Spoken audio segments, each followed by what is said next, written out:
Live. Here we go. We are live, I think. Zoom is hard to tell, but yes. Hello, everyone. I am excited to answer any questions that you have. So for those of you who are new here, let me just share my screen and I'll show you what we're talking about right here. So this is KCD Office Hours. So every week on Mondays and Thursdays, I do an hour of time where I can just answer any questions that anybody has. It's basically an opportunity for me to punt on questions. When people ask me throughout the week, I can say, oh, I don't have time to answer right now, but come to my office hours. So yeah, and this is all live streamed to YouTube and recorded at the place where you see it on the live stream. I should probably make a like some sort of playlist or something, but yeah, here it is. And if you ever want to watch the recordings later, then you can. So the way that this works is I give preference to the people who are actually in the Zoom at the time that we do this chat. And then if there aren't any questions left in the Zoom here, then I'll go to my Discord, which you can find at kcd.im/Discord. And we have an office hours channel there. And you can ask questions in here. And I do have a couple of questions since the last live stream. So I'll take a look at those. And then if we run out of those, then I've got my GitHub AMA, but we'll see. I don't know if we'll run out of those. So anybody in the Zoom ready with a question? I see that we've got some chats in here. I typically prefer to use the Discord. So if you do want to chat your question, that's totally fine too. Yeah, Discord is better. Or actually just in the Zoom and talking is even better than that. So. Sure, Ken, this is Bill Keller. I have a question. Sure. Hi, Bill. Hi. First of all, thank you for creating this. It's been a wonderful experience. I was curious, this is about class components versus function components. So in plain old vanilla JavaScript, there was a need to have, say, a user constructor function that would give you a new instance of a user. How is that pattern no longer useful in React land? Well, so with React class components, you never created a new class. That was something that React did for you. So that wasn't a pattern that existed even with class components. You never newed up a class. Am I understanding your question correctly, or am I missing something? No, I think so. I guess I was under the impression that a class component would give you a new instance of that thing. Yeah. So with class components, you were able to get the instance that React created for you, and you would do this by using a ref. So if you wanted to render a class component, then you could say ref equals, and then you could pass it a object, and then React would attach the instance to that object. And then you could access methods on that class and stuff. It's not something that we do a lot, but yeah, there were some situations where that's useful. With hooks, you have the same capability. It's a hook called use imperative handle.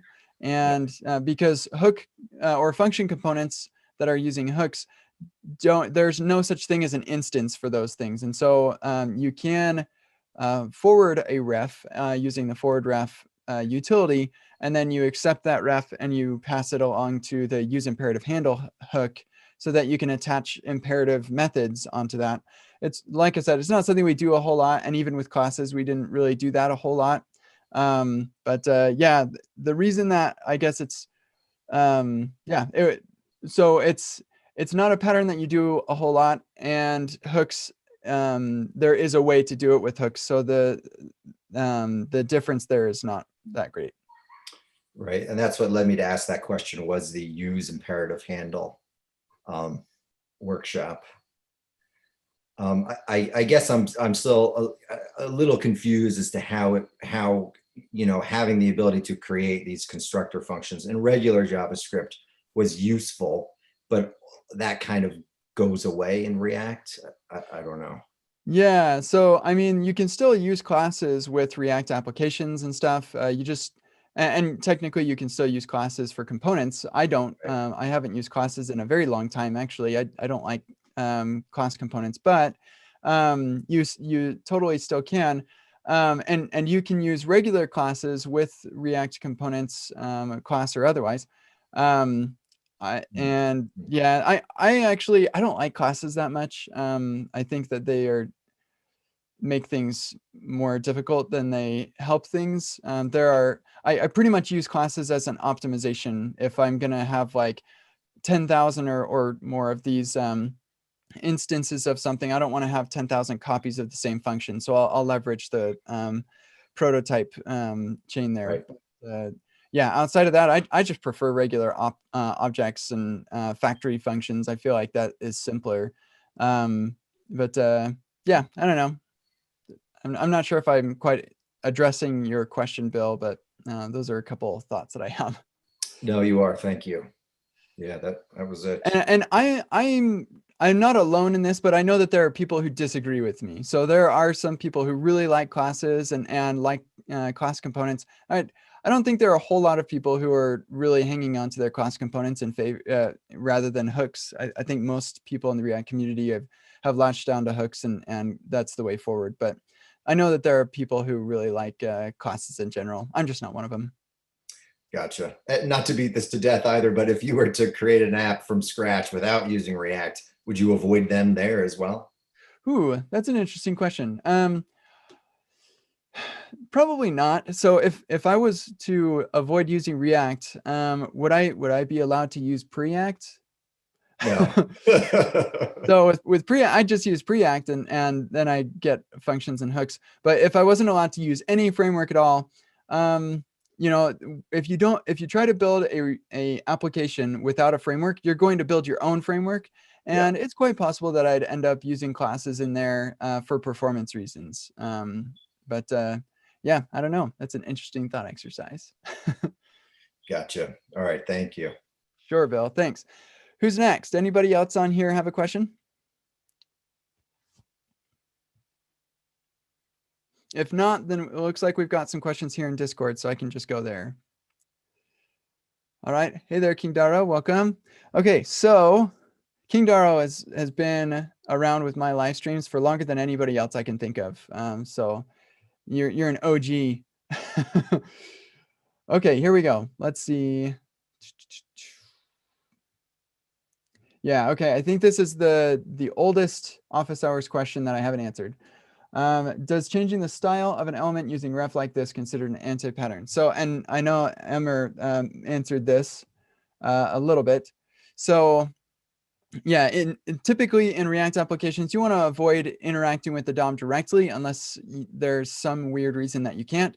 A good example of interacting with the DOM directly is for focus management. You can't really reasonably manage focus without imperatively calling .focus on something.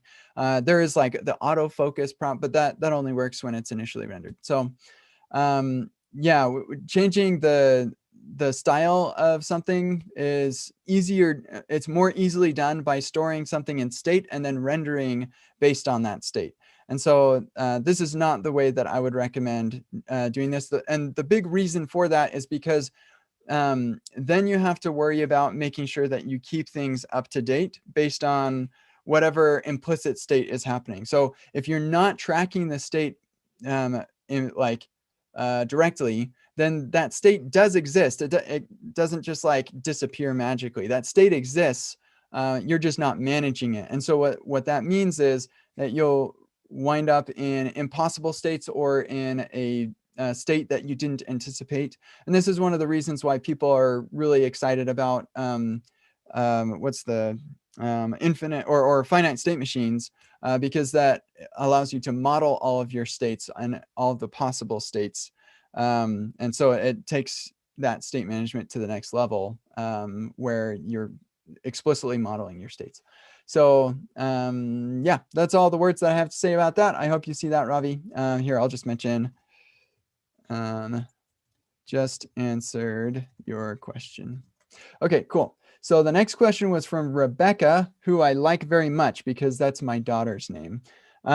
We call her Becca. My sister's name is Rebecca, and we call her Becky. So there's that. So this was an interesting one, and I think somebody answered this in a separate chat, but I'll talk about what was going on here. So here, let me actually pull this up in React Hooks Netlify app, and if you go to exercise 2, I think maybe, or yeah, it was right here. So if we go to exercise 2, we'll pop open this and we'll say hello. Nope, must be in here. Coming back. Hello, enter. Maybe it wasn't exercise 2. Was it maybe exercise 1? Let's try this again. That's odd. Here, let me double check which exercise it was. Oh, this is on React Fundamentals. Whoops. There we go. Come into the fundamentals, and it's a forms. And we'll look at the final solution. Here we go.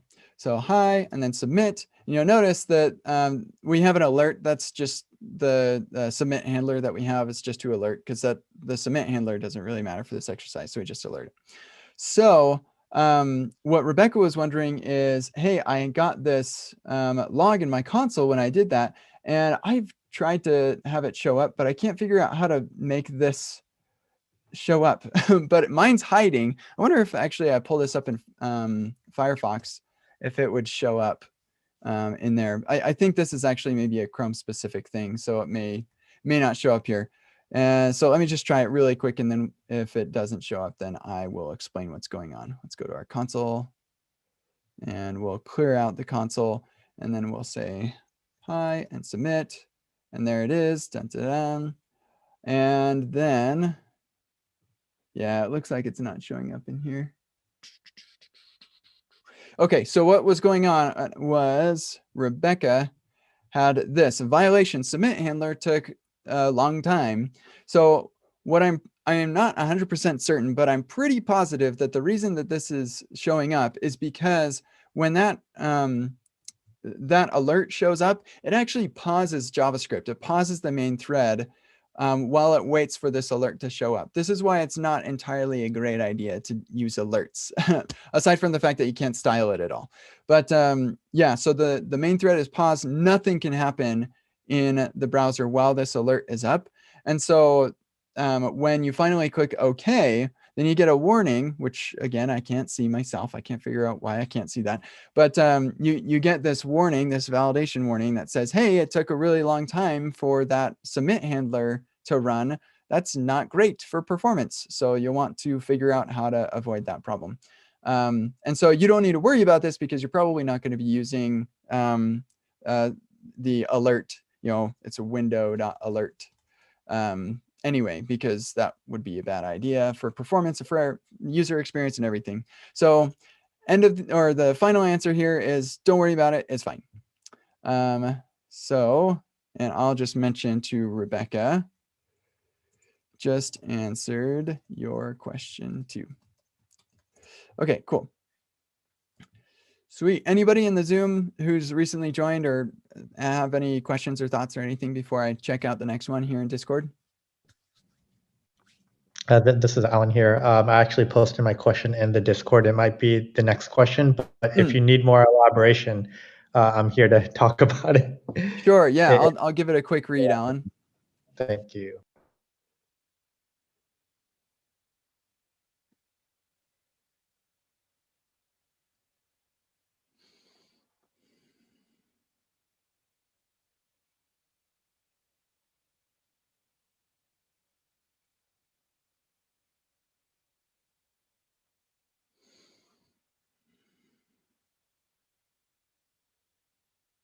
Yeah, I think I understand what you mean. So you have one module that has a component. You want to route to another page, which will render another component. And so you're wondering if it's okay to use history.push to go to that other page so that it can render that other component. And you're worried that if by doing that, you might actually in the future change what route takes you to that component. Is that right? Right. Yeah. So are you using a router like React Router? Yes. Cool. So I wouldn't, this is not a bad practice. This is actually like standard practice to do this type of routing. Typically, you're going to use a link tag, but sometimes you do want to navigate imperatively. And, like you submit the thing, you have a little spinner, and when that is finished, you say like, hooray, we're done. And then you navigate them over there. So like that would be a situation. But in any case, there's always the concern that potentially routes could change. And if I don't really worry about that a whole lot. It, First of all, like routes don't change all that often, and when they do, you typically just look around your app and find and update all the places where you're navigating to that particular page. This is where automated unit and integration tests come in really handy. This would be probably an integration or potentially covered by an end-to-end test. But yeah, having those tests in place, you don't even need to worry about routes changing, because the test will tell you, oh, you messed up because we don't. This is why you can't just unit test everything and feel like you're okay, because you'd miss something like this. But if you integration test it or recover it with an end-to-end test, then that would catch you missing a change like this. And yeah, and then you should be just fine. Right. Yeah. So, right. So there was a proposal made in regards to this specific situation where we would um, kind of extract that navigation logic to its own module or library and kind of create some absolute paths in this module, and then go ahead and import that library and then reference that specific I guess, function that will do the routing for you. Now, do you think that that is something that would be viable, or is this actually worse than just doing a relative path navigation? Yeah, I've actually done something like that in the past, and I never reaped the fruits of the work. It was never worth the extra abstraction, so I wouldn't do that again. And on top of that, you have a couple of problems with this sort of thing, because when you start putting all of your routes in one place, then anytime you need to add a new route or make a change to a route, you have to open up this file that has a bunch of different routes that like you pretty much I have this what's the word, litmus test, or just like this thing that I think about where when I'm making a change to something, how much of the rest of the application do I have to interact with to make a change to this part of the application? And I want to limit the amount of the global application management stuff that I'm doing. If this really just matters for this part of the app, then I shouldn't have to do anything with files that interact with the like all of the app, because that sort of thing has a tendency to lead to bugs. This is one of the things that makes CSS so hard. It's because if you're just doing regular CSS, then it's global. You don't know what impact any change is going to make, and so you just end up leaving it and never changing anything, just adding, which is not great. On top of that, you can't code split something like that, and so if it does grow really big, there's no way for you to say only load this part because that's the part of the app that we're loading. So I wouldn't really recommend doing something like that. It's totally something you can do. Yeah, but I personally wouldn't do it that way. I'd just go with the relative path solution that you were talking about. Okay, thank you. Sure thing. Anybody else in Zoom have a quick question before I move on to this next one?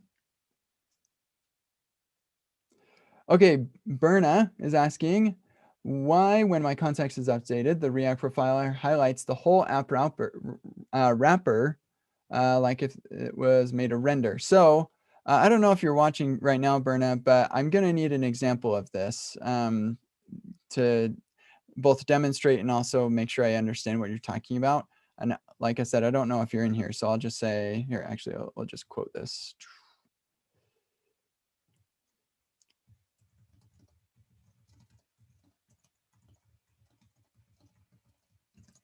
Okay. And I like that. That's funny. Okay. Hi, Raphael. Are you in here? Thought I saw you. Yeah. Hey there.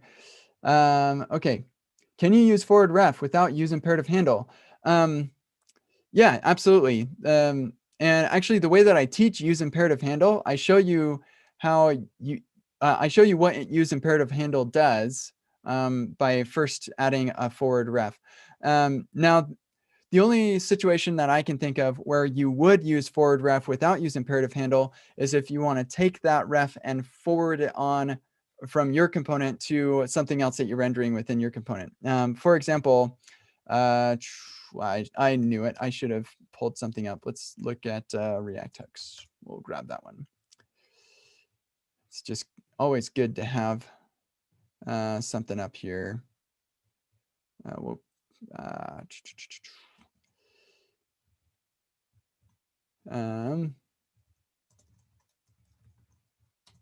Okay, so if I wanted to make my own, or let's see, we'll just make an app. Let me bump this up. I forgot I need to turn on my live stream settings here really quick. So let's do that. There we go. So if I wanted to make an app here, and I'm going to render an input, okay, and then I need to have a ref on this input. So let's get my input ref. React use ref. Here, let's just bring in React. Okay, so then I'm going to say ref equals input ref. And I want to do this because I'm going to have a use effect. And inside of this use effect, I'm going to say input ref.current.focus. Okay, so like I could use autofocus instead, but let's just say I have some condition in here. I only want it to focus on, whatever condition, or I want to have it autofocus after a second, or I don't know, doesn't matter. So I want to have it focus based on some reason. I'm clicking a button or something. So now let's say that I decided I want to abstract this into another component for one reason or another. So I'm going to make a function that's my input. And now I'm going to return the input ref. And now I'm going to use my input. But I don't want to put this inside of my input because that's not part of the abstraction that I want to create. Like not everywhere that I'm going to use this component needs to do this. And so I guess I'd still say ref equals input ref, right? That's kind of what I want it to do, that, presumably, and then I take the ref here and then just forward along the ref. Or we could just say, let's take all the props and we'll forward along all the props. Okay, so the problem with this is ref is actually not a prop. It is a different thing. When you create an element, here, let's see, we can make this happen. So we can actually export default app. And let me see, grab that. And we want temp ignored JS. Okay, and we're going to get an error here because input ref .current.focus is undefined. So let's just comment this out for a second so we can at least get things running. Let me get rid of all this stuff and bump this up. Okay, so we're going to get a warning. It says function components cannot be given refs. Attempts to access this ref will fail. Did you mean to use React forward ref? So here's an example of a situation where you really should be using forward ref, and even if you don't need use imperative handle, because first of all, there's just a limitation from React that says, hey, you cannot use or pass a ref to a function component without using forward ref. And that is because if we say console.log input, we say a ref equals, a ref can be a function, fun fact. If we console log that, then you'll see here, let me just bump this up a little further. Let's just look at our console. There we go. You see the props. The props is just an empty object. There's no props here. If I add an ID of thing, now props is not an empty object. It has the ID of thing, but you notice a ref is not part of what I get from this. The ref is totally separate. So a ref is not a prop. That's all I'm trying to say here. A ref is a different thing. And so therefore, this my input will not get the ref prop to forward on to the input. And there's a good reason for this. Let's say that I did want to use imperative handle in this my input. Then what was the, I had a train of thought and now it's like it left the station without me. Let me just bring it back, I guess, or just move on to something else. So because of this, we can't just forward on refs. That's not a thing. Now that may change in the future possibly, but I kind of doubt that.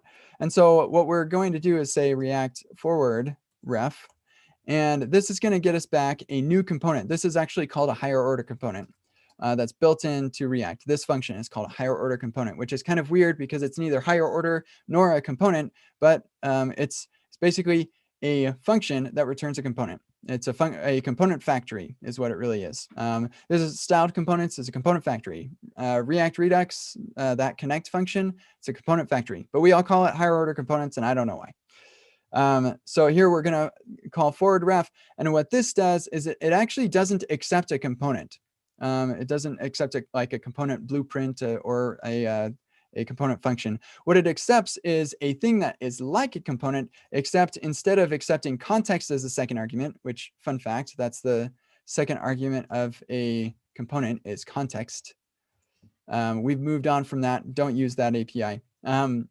So instead of accepting context, it's actually going to accept a ref. And that's what forward ref does, is it accepts a function that accepts props and the ref, and then it will return you a component that can forward along that ref. And so now we can say ref equals ref.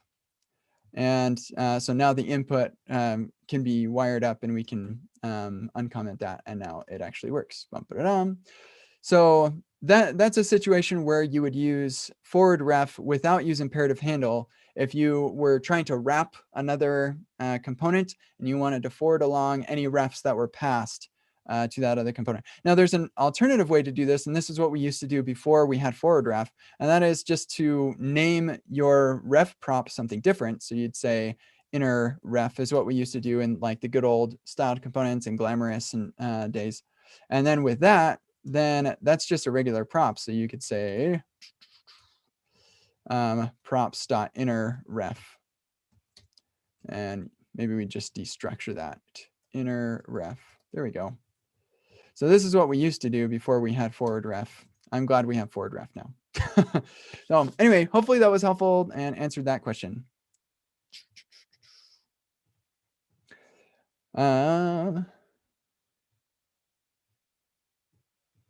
Set your log level to verbose to see the submit. Yeah, I thought like I tried that earlier and I thought that was on there. I don't know but there is something hidden. I just don't know what it is because I have it on verbose. But anyway, I know it's there because it says I've got a verbose log, but yeah, it doesn't matter. I don't need that annoying log stuff. Maybe I disabled it somewhere else in settings because it was bothering me. I don't know. Okay, we've got a message from Fake. I remember seeing when you joined, Fake. Maybe you could consider not being fake and making like a legit account or something.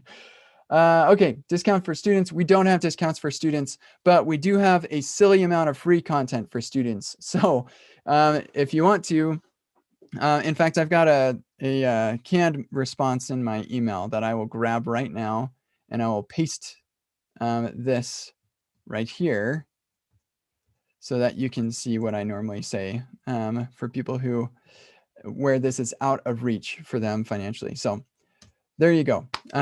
If it is out of reach for you financially, hopefully the enormous wealth of free material I've made available will help you out. And then eventually when you do get a paying job or something, you can come back and get this, the paid stuff. But I do try, these office hours, I don't limit these to only license holders for a reason. So if you need anything, I try my best to reach everybody. Okay, cool. React questions only? No, you can ask anything. So Sebastian, you're up, like anything that you want to. Before I go on to the next question here in Discord, anybody who's joined in Zoom have a question that they want to ask? Hey, Kent. Hi, Luis. Can you hear me? I can. Sweet. Hey, everybody. Hope everyone's having a great Thursday. So I just had a quick question. about the post that you have on the React composition, and basically using some more React composition to maybe not do so much, going into the context API so quickly. I did that for sure. I've been guilty of that. But you mentioned here that there's that some of these composition capabilities can be taken too far. So I was wondering what is like an example of taking that too far, so that I'm gonna go back and do some more restructuring of my components, but I definitely wanted to have some sort of idea of what this other threshold could be, so that I don't go too deep in there and maybe lose my footing. Yeah, that's a great question. And it's a little bit difficult to answer. So what I would recommend, let me think. So let me just talk about composition in general first. I have plenty of open source projects, and there was one open source project. It was an application. In fact, I'll just tell you, it was Glamorous Rocks. So it was open source library that I made, and this was the website for Glamorous Rocks. And somebody, I can't remember, I think it had something to do with this in here, or yeah, it was like, this was before we had MDX. So this is using some fancy thing that I created to make it so that we could have inline, have these inline things where you could actually make changes and stuff. It's pretty cool. It's all markdown, no MDX, and it was magical. So somebody came around and refactored stuff to use composition, and not React composition. I'm just talking about like basic composition, like function calls, you call this function that returns another function, then you call that one and it returns another one. And he just had like 3 layers of call this function, get a new one. It was very hard to follow the code path there. So I did not merge that pull request. And so when I say that composition can be taken too far, that's not just a React thing. That's just a general composition concept. And we had this problem a lot with higher order components. Before we had hooks, higher order components had many problems with this. And actually, I realize that this isn't quite your question, but I just wanted to mention this. That's all right. I think the background is really puts like a lot of context and color. Yeah. So it was Michael Jackson, render props and higher order components. Yeah, never write another HOC, where he describes the general problem with using higher order components and why render props solves that big time. Now, luckily, we now have hooks, which is like the next level up past render props. So you don't need either one of these patterns anymore, which is really great. But yeah, so having like with higher order components, I would see 4 higher order components used on a single component. Then you're like, where did these props come from? So it's just very difficult to track things when you're overcomposed. Talking specifically here, actually, I don't know if I shared this, but or if anybody cares, but I'll just share that anyway. And this is the blog post that we're talking about. So talking specifically about composition in this way, I think that, what are the foot guns? I couldn't give you a general principle or anything to follow to know, oh, I've gone too far. Yeah, like in general, when I'm talking about composition like this, I think about my layout components as the things I want to compose or have composable. So like the main nav, and then we render these things as children. We have the home page, and this is going to say, okay, this is where this is the contents for my left nav, and here's the center stuff. So it's typically components that aren't really managing state themselves in particular, or maybe they are, like you have a dropdown that manages the open state of that dropdown or something. But the state that they're managing is very specific to their layout. And so those are the types of components that make a lot of sense for this type of composition. Taking it, let's see. Well, and in addition, another type of component that works well with this type of composition is when you're doing something like compound components, which I talk about in Epic React. And great examples of this is Reach UI. which you can find at Reach Tech. So they've got some really awesome type of composition, set of composed components here with like the accordion is a good example. So yeah, as far as how do you detect whether you've taken it too far, I think that's something you'll have to experiment with. So I would suggest starting, try to make your changes relatively, well, try it both ways. Like, so you have it the current way, and then try to switch it to composition. And before you just merge it, because you're like, composition, good, I will merge this. Just think critically about the two options that you have, and think which one of these will be easiest to change if requirements change, and then go for that one. In general, that's just a good rule of thumb for abstraction. Yeah, I wish I could give you something more specific, but that's as much as I think I can give. Cool. No, I think that's great. Thank you very much. Appreciate the answer. Sure. Good luck. Anybody else in the Zoom who has a question before I get back to Discord? Hey, Kent, I do. Hello, Kent. Hi. And hello, everyone. So my question is, we recently have this project written in React, and it's using heavily using React features and Redux and all of that stuff. But the problem is it's also heavily using Bootstrap 3 and jQuery, handling all the sort of validation and keeping the model open, things like that. So I think it's one of the biggest problems moving forward for us. So I'm wondering if you have general advice, since you don't have the specifics. I'm wondering if you have some general advice how to make this journey less tumultuous. Yeah. Well, it sounds like you've got a moneymaker. If it's been lasting long enough to have those old technologies, I know a lot of people will hear that and be like, "Oh, that sounds awful. That's gross." But I mean, you're not out of business, so that's good. So yeah, like there are definitely suboptimal feelings or experiences with a code base that has kind of that legacy stuff.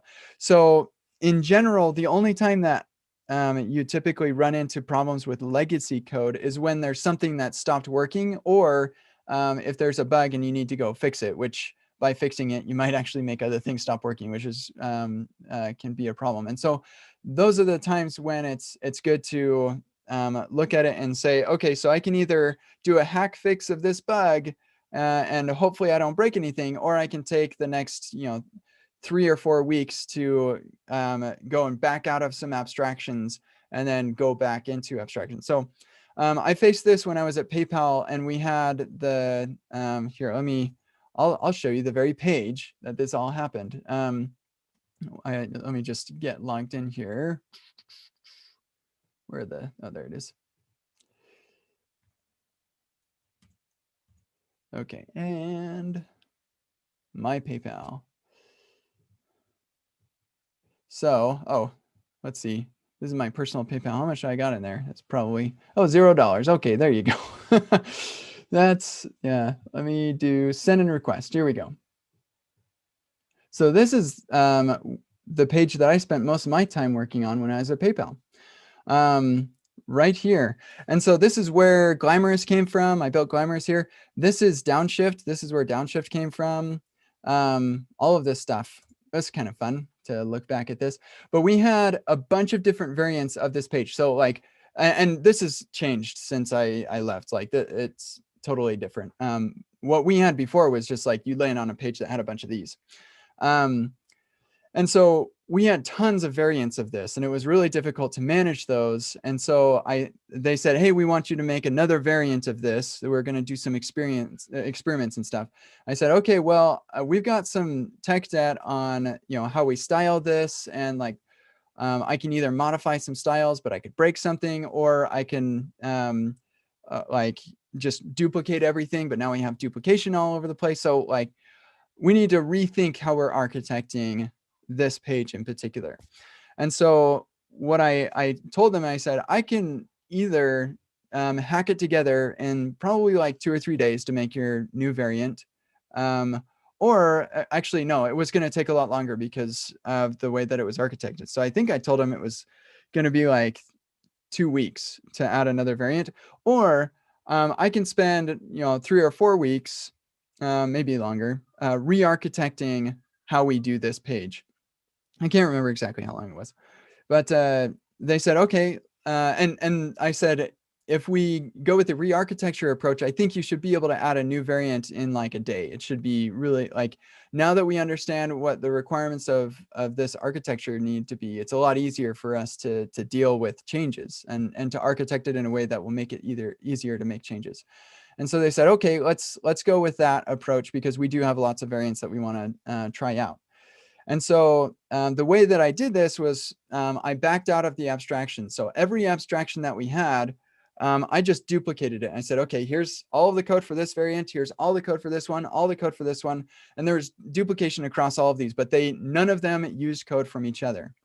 And with that, I started to see what the proper abstractions would be. So the reason that it was so difficult was that the abstractions that we had to share things across these different pages made it really difficult to, or had just use cases had piled on top of themselves in here. And so each one of the abstractions just was littered with if statements, and it was really difficult to change anything without breaking something else. And the CSS story was a total joke. And this is where we started using CSS and JS with Glamorous. And then we open source Glamorous. It was awesome. Now we use Emotion and it's great. I don't know if they use Emotion. They may still use Glamorous, but I do. I use Emotion and it's awesome. So anyway, with your jQuery situation, it sounds like this legacy code is holding you back and preventing you from moving with as much progress as you can. And so what I would suggest, given the limited amount of information that I have on this, is you try to back out of any abstractions that you have. That means you just duplicate all over the place, and you wouldn't necessarily commit and push this to production or anything.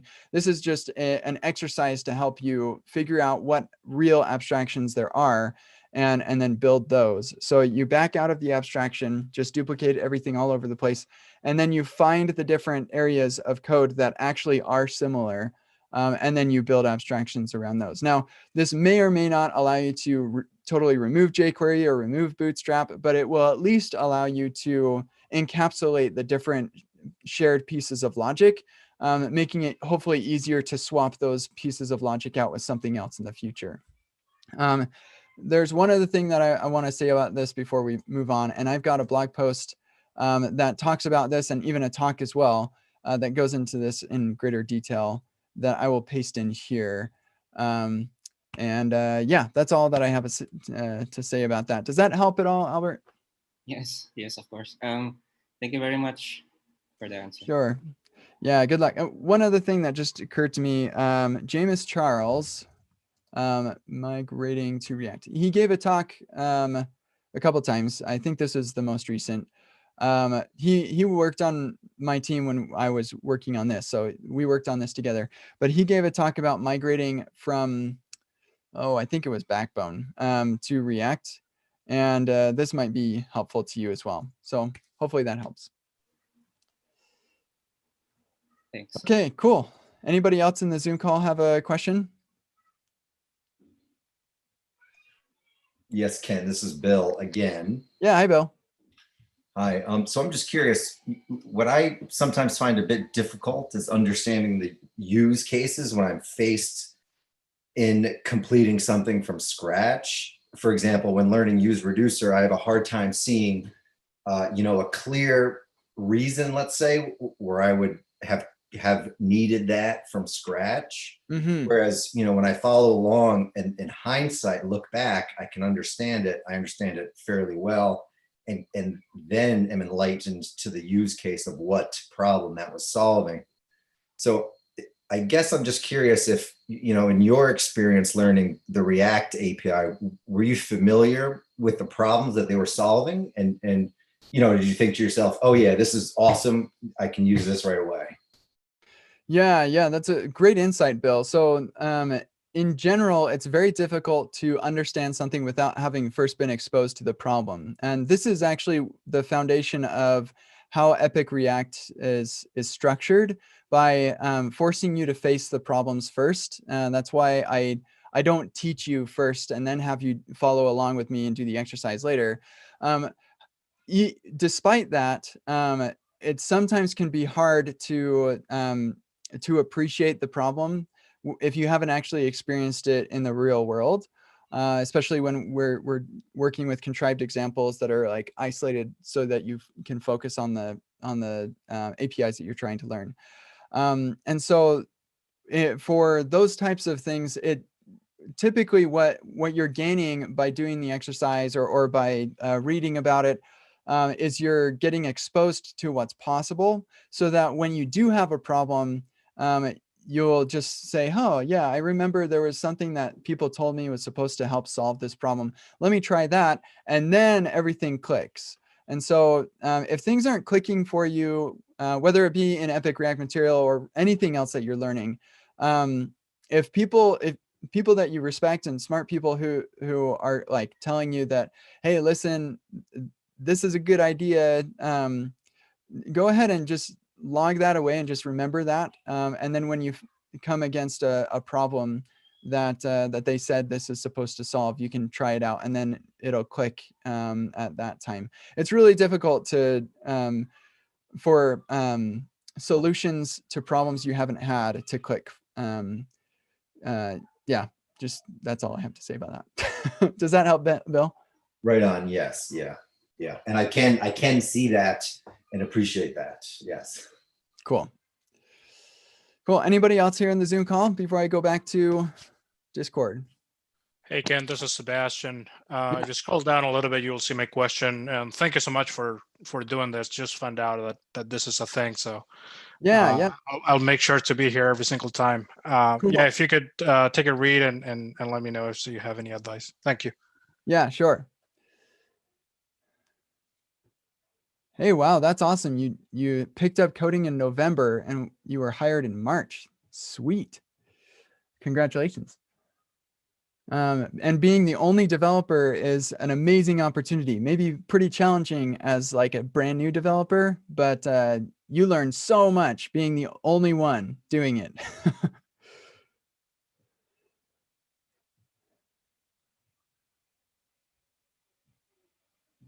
Yep, I felt this before.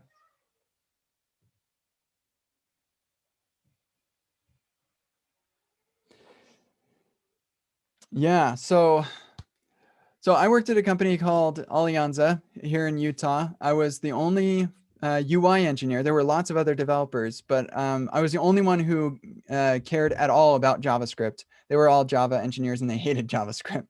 So I can sort of relate to the situation you're in. And at the time, I had been doing software development for a while. I just graduated from college a little earlier.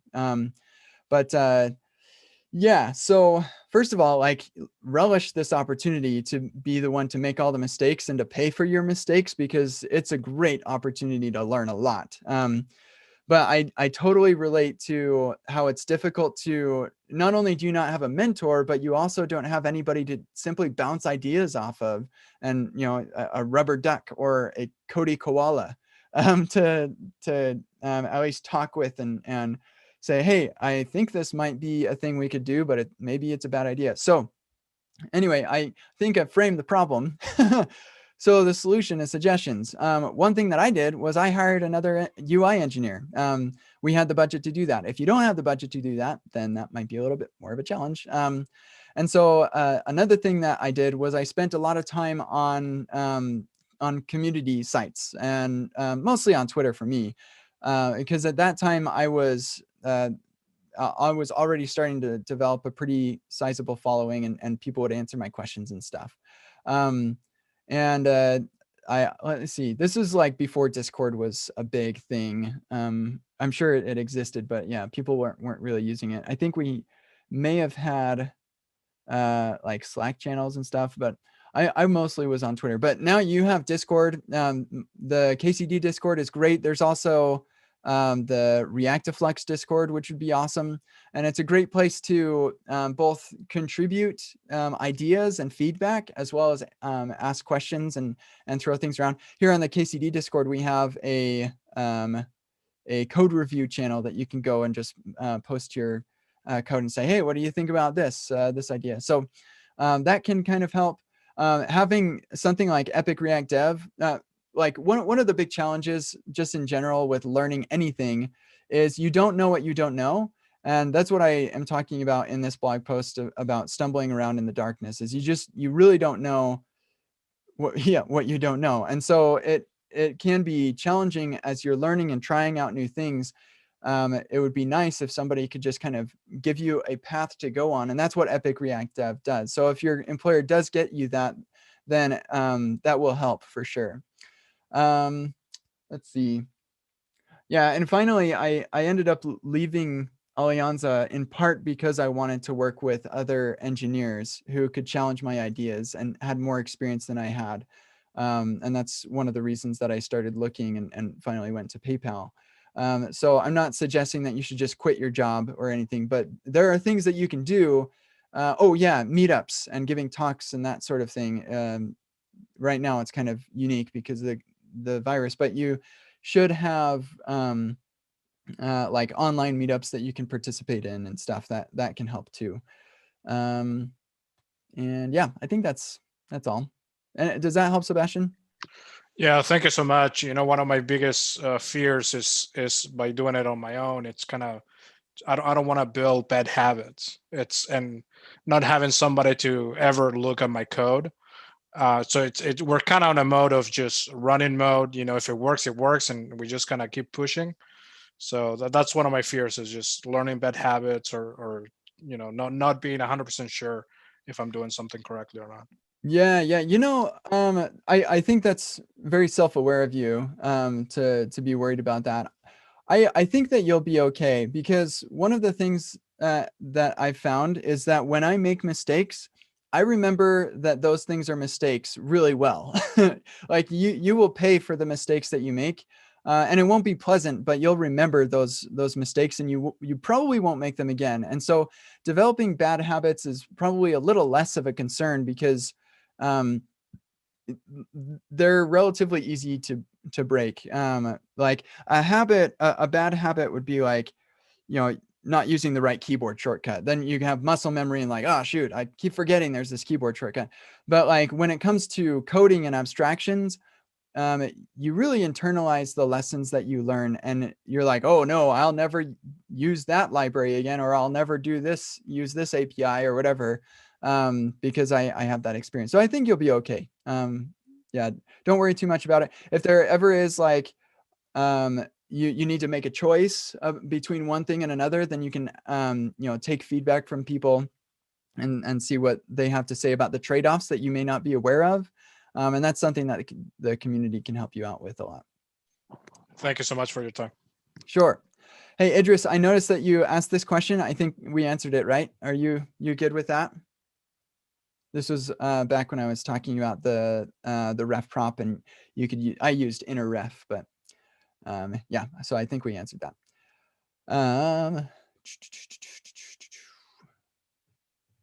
Yeah, you're welcome, Jake. Okay.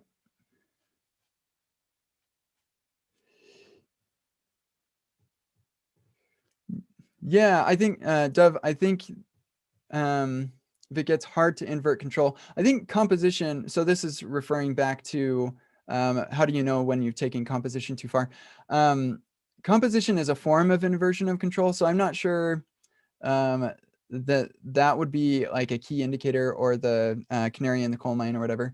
But yeah, maybe it's probably something that you develop kind of an intuition around over time.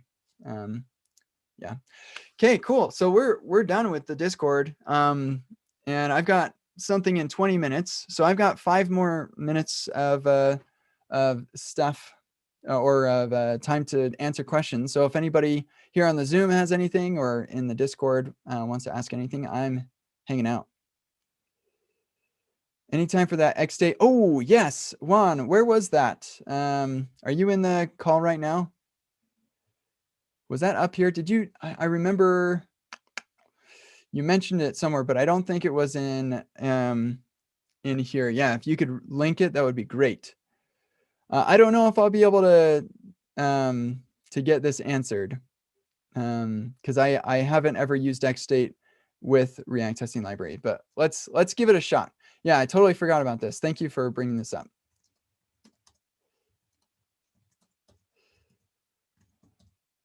So let's bring this up. And we've got our test somewhere. Here we go. Okay, so here's a quick tip. Just reset all mocks. Ta-da! Yeah. And in fact, I feel like this may be built into Create React App, but anyway, that's kind of nice, huh? Okay, so let's see. If you could really quick describe what the problem was again, while we wait for this to install. Did that finish? Yeah, am I allowed to talk on the Zoom? Yeah, sure, go for it. All right, cool. Well, cool. First, thanks for taking the time, but more importantly, so I'm writing this test to just assert the fact that I can see a heading of a dialog, right? And so I created an XState machine that initializes. When it initializes, though, it's invoking a service, and so it's a promise can take time to resolve. So I'm assuming that it's updating state via the use machine hook because that interprets the XState machine and starts it immediately. And I'm assuming that use machine hook is flushing a state update, but I have no way of wrapping it in act. That's pretty much it. But I guess in order to really speak to the code more properly, if you go to the GDPR machine on your left-hand sidebar, the actual machine would probably be preferable. I think it's right underneath the test file. Oh, gotcha. All right. And so at the very, very top, we initially start in a call of the state initializing, and immediately we invoke a service known as initialize. Okay. And then that gets injected in. The service that gets called in the initialize is the analytics service, get opt-in status. And if you go look at the test file, you can go look at the analytics service that gets passed in. Through a dependency injection container mock, which then gets pulled in using the use DI container hook, which is used with the inside of the use GDPR hook. Yeah, that makes sense. So what happens in the UI when this initialized service is finished? Or sorry, what's the next state we transition to when this is finished? It depends. Assuming you've never responded before, you'll be in a pending response state, which the modal pops up to prompt you for a response, determining whether or not you'd like to accept cookies or not. If you've responded before, then it'll just never show the modal at all and just act accordingly. Got it. Okay, so in this case, the modal should pop up. Is that right? Correct. Okay, so here, this assertion, let me think. So this dialog will pop up even before this this is resolved? No, it has to wait for it to resolve. And so I'd like to wait for it to pop up, but it technically is implicitly going to pop up because of the fact that the component, when it renders, uses that use machine hook, which when that happens, calls interpret and start, which will start the whole invoke process. Yeah. Okay, so I know how to solve this. There's what is the next? So we're the current version of React scripts is using an old version of JS DOM, which results in this mutation observer error. It's super annoying. When I merged the thing to get rid of mutation observer, I thought that React scripts was going to be updated like really soon. And now it's been months. So now like everybody has to bring in the mutation observer shim themselves, or they have to update JS DOM themselves. It's super annoying. But yeah, so this is actually, you'll be pleased to hear that this is actually quite simple to solve. And that is, this assertion was failing because this dialog doesn't show up synchronously. So we render this, and then we immediately asked, hey, is this in? So here's what it was before. Get by role. So it's immediately saying, hey, yo, is this heading in the document? And it's like, no, the heading's not in the document yet. So I'm going to fail because the heading's not in the document. So what we need to do is, because this is happening asynchronously, we need to wait for that to happen. And so what we're going to say is find by role, and we'll await that because that's going to be asynchronous. And this is just going to say, hey, are you in the document? No, I'm not. So let me wait. Hey, are you in the document? No, I'm not. Let me wait. And then we'll just keep on waiting. And it's using a mutation observer to mutate changes to the document to say, oh, there was a change in the document. Let me go check again. And then it does that, and it also waits every 50 milliseconds. That's kind of how that works. So we just solved it. We fixed it. So by switching to this, it means that, and this is what's so cool. This when I created this, I was really happy that this now existed, because before, anything that happened asynchronously was very difficult to test, because you, especially like end-to-end tests. In fact, most of the time, people wouldn't even bother testing this sort of thing with integration or unit test at this level. They would just cover that with a end-to-end test. And with an end-to-end test, they just say, okay, let's just sleep for 500 milliseconds and then try again. It's non-deterministic, so we just throw random numbers at it. But when I built wait for, which is what find by role is based on top of, which would just check it every little bit, then now all of a sudden it's non-deterministic, but we also don't have to worry about it. We just say, hey, React testing library, I want you to find this thing, and keep on checking until you find it. And it doesn't take a whole lot of time. Like, this is 124 milliseconds. It's basically super fast. Yeah, and then this is wrapped in act by itself. So it's automatically wrapped in act. You never need to really worry about act. You almost never need to worry about using act. And I've got a blog post actually about that. But yeah, this is the solution. And what you have here is your custom render. It looks totally fine to me. Yeah, I don't really see any problems there. So yeah, it looks great. Does that answer your question? No, that's perfect. I really appreciate it. Sure thing. Okay, that was awesome. Thanks everybody. Thanks for hanging out with us during this time. Let me just see. Oh, sorry, Paul. I remember seeing your question and I never got around to answering it. So let me just, somehow I skipped over it or something. So I apologize. Thanks for bringing this up again.